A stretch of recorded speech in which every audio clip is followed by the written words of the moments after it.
Consciousness in an instant of time experiences infinite periods of creations, never ending. As in the dream, you see yourself as a child, young man, old, and someone experiences death also. So this experience, when he wakes up, has not happened, as well as it has happened. So the experiencer has experienced this within the consciousness, but it has never happened, it also has happened. And consciousness is not affected by this happening and not happening. So neither it is an experiencer, nor is there any experience. So this consciousness in an instant of time experiences vast, infinite period of creations endlessly. And neither there is any creation, like I said in the dream, and nor there is any experiencer. So in consciousness, there is no experiencer and no experience.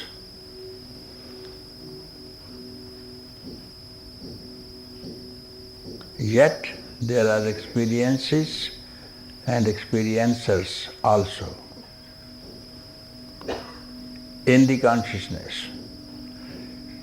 Within the consciousness, there is no difference between subject and object, as in the dream. No difference between subject that experiences that it is a boy, young man, and an old man, and died also. This is the experience. And the experiencer also is not a fact when he wakes up. So both subject-object relationships in the consciousness are not there, as well as there. So this you have to experience yourself in this instant itself. All these creations are in this instant of time. In this instant of time, millions and billions of times these creations will rise, fall. And in this instant of time, you will see nothing ever has created, and you have been always free. In this instant, you have to inquire, who are you, other than consciousness? And this inquiry will open the secret and reveal itself to itself.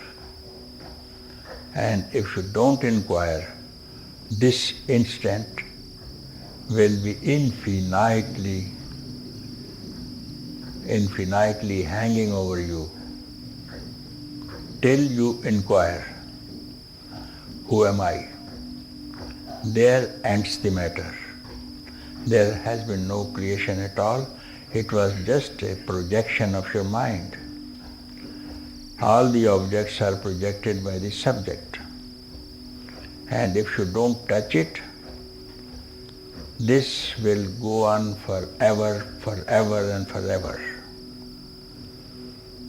So, non-inquiry is the basis of all this creation, and inquiry, freedom. But how come there are very few people in the in a population of 6 billion people tonight, how many can inquire this to end the whole phenomena? Simple inquiry. Non-inquiry is trouble, sorrow, death, and repeated deaths, you see. So, it is their luck. And very fortunate ones will inquire. In an instant of time they will be free, and if they don't, this instant of time will be infinite, endless time. But yet nobody can have this inquiry because of their arrogance, stupidness. They want to suffer and they like suffering. They don't want to be happy. They want to suffer. I have seen many people in the West suffering, and somehow one person asked me if I could help someone, particularly someone in Paris, and who were friends of the school. So I said yes. So we both had gone there, and this person opened the door, handed over the key to us and disappeared in the rear of the apartment and told to our friend, this person surely will treat me of my suffering, but I will not be happy when there is no suffering. So this is the suffering means life. And if I don't suffer, how do I know that I exist? So this is the understanding in the West. You know it very well. When you don't suffer, you say, we become foolish man. How will I work if I don't suffer, you see? So not one case, many cases I have seen, they like to suffer. One man in Switzerland also. We have to suffer, we are born to suffer, because it is said you have to hang on the cross. Even the Son of God suffered. Even the Son of God has suffered. So he teaches and preaches suffering, and you have to suffer. I say he may be somebody else, but we don't believe in this philosophy of suffering. You are bliss itself, consciousness, bliss, and existence. So suffering is not taught this side of the world. So since you are here, you are very fortunate to learn this philosophy, to be happy, and happiness is your nature.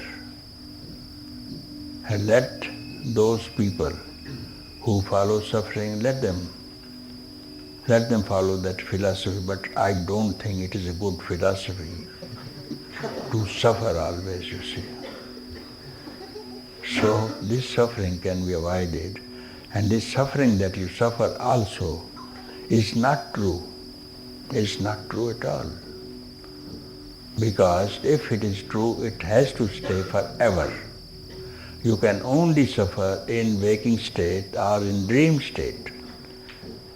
And when it has to be a real suffering, it should not disappear. What appears and disappears is not a fact. Who suffers in the sleep state? Where does the suffering disappear? So if something disappears, it's not real. So you are quite happy even in sleep state. You don't suffer, nobody suffers, because there is no mind, and there is no body, and there is no senses, and there are no relationships also. If there is any relationship, there is suffering. Any relationship between two persons ends in suffering. You tell me if it is not true. Where two people have ever met and they have not suffered in the end, I don't find any example myself. Where there are two, there is suffering. Because this two-ness you leave behind and sleep. And if you really had loved the other, why didn't you carry the other one along with you in the sleep and enjoy? So, it was not true love that you picked up someone for your own reason and you left him aside and quietly went to some place alone, and you did not take even your body along with you, let alone other body. And that has to stay even now. Even now if you are alone, and you are always alone. You have picked up the friendship of your body even, and you suffer. All these ailments are either mental or physical. And these ailments, this physical, this body and this mind, you are not. They may belong to you, you may make good use of it, but you are not it. So this thing, which is not mind, which is not body, are you not aware? Are you not aware? In between body and mind. When you sleep, you are very well aware that you had a deep sleep and you enjoyed it and you didn't see anyone else. Who was the enjoyer in the sleep? When you woke up, I didn't dream a dream. I know nothing. I was very happy in the sleep. Who was witnessing this happiness when you were all alone? Find out who was it. And that person which was even present in the sleep has to be present even in dream, because you said, I dreamt such and such thing, and even in the waking state. And if you don't know, you are still asleep and you dream. When you see any objects, you are dreaming. In the sleep, you don't see anything and you are happy. So when there are others, you are dreaming. Even now, you are dreaming. In the dream only, you see the other. In the sleep, you don't. Now, if you sleep for 1 second, for one twink of an eye, for one finger snap, you wake up and you see who you are. Means don't touch a thought that I am a body. Means don't think. Your thought and universe and your troubles, there's no difference. To suffer, you ought to have a thought. And if you don't think for 1 second now, tell me where you are landed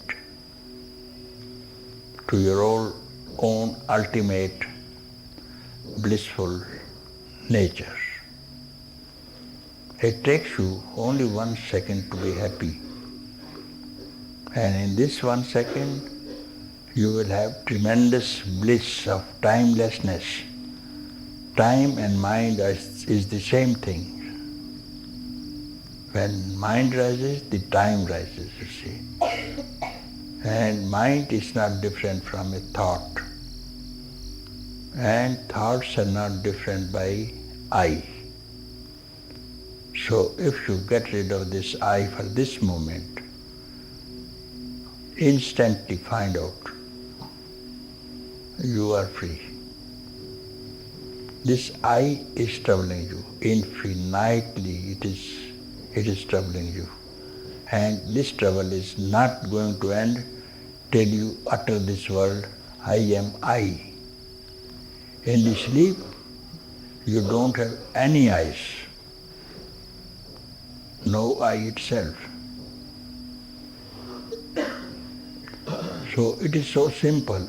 To be free, to realize your own self is the easiest of anything in the world. Anything else may need your effort, may need your thought also, but here you neither have to think and neither have to exert. And you will see your own face for the first time and you are going to fall in love with your own self. And this is called freedom, wisdom, enlightenment, whatsoever. No word. So, keep quiet and don't think. And don't exert. Here is freedom in Lucknow.